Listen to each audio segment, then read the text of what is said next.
दोस्तों, आज लेकर आया हूँ बहुत ही डरावनी कहानी जो कि नेपाल की। चलिए दोस्तों, कहानी को शुरू करते हैं।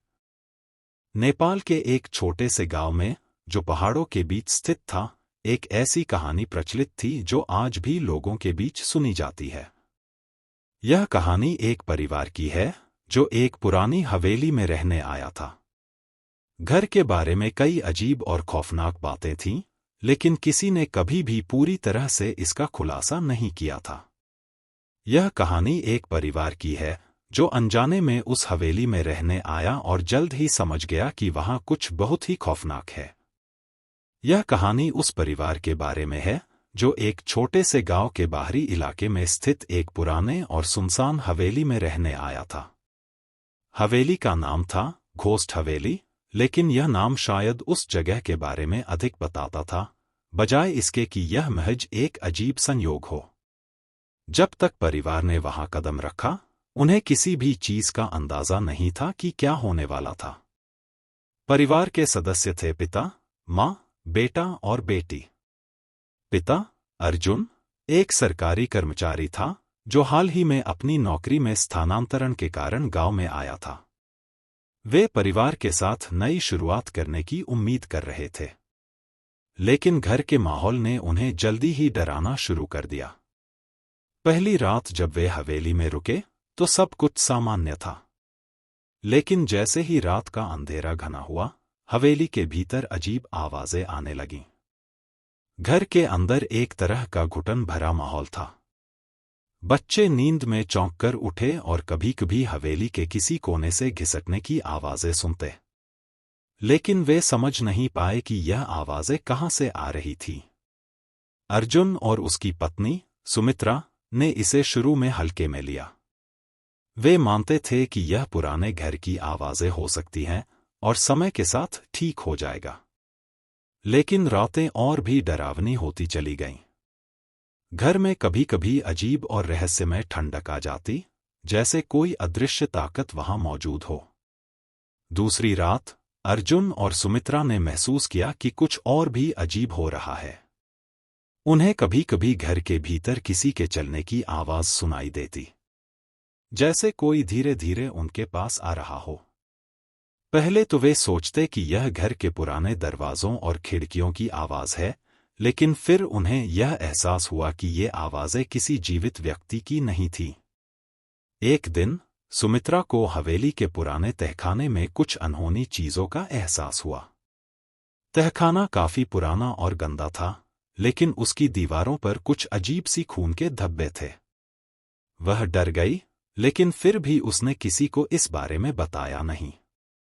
फिर एक दिन उसने देखा कि हवेली के एक कोने में एक पुरानी तस्वीर रखी थी। तस्वीर में एक महिला और एक बच्चा थे। महिला का चेहरा बहुत ही दुखी और पीड़ा से भरा हुआ था।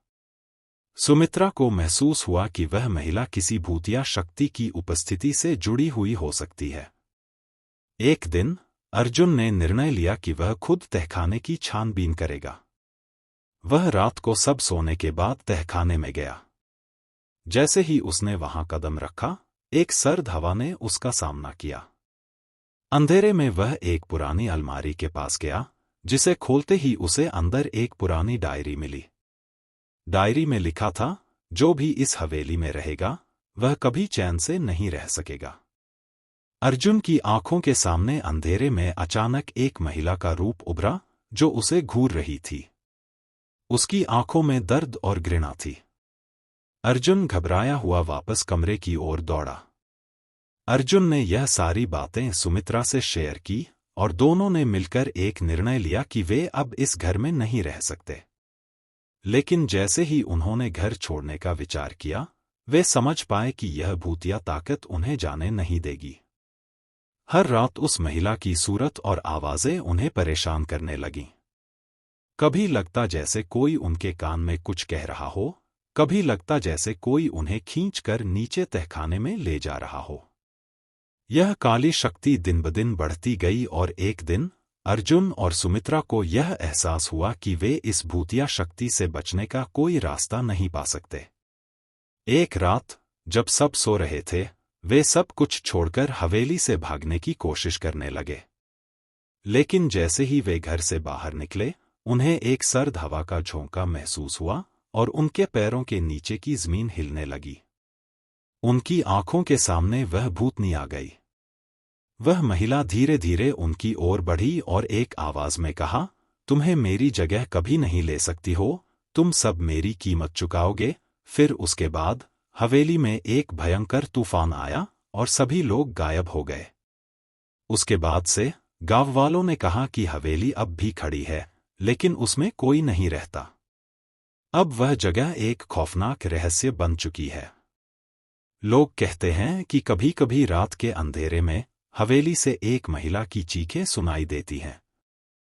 क्या यह महिला अब भी वहां बसी हुई है, या फिर यह उसकी आत्मा का प्रतिशोध है?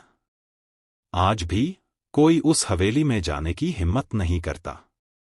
गांव वालों का मानना है कि वे सच में एक भूत के साथ रह रहे था। दोस्तों, कहानी कैसी लगी कमेंट में ज़रूर बताइएगा। दोस्तों, मेरे चैनल को सब्सक्राइब कर दीजिए प्लीज़ दोस्तों।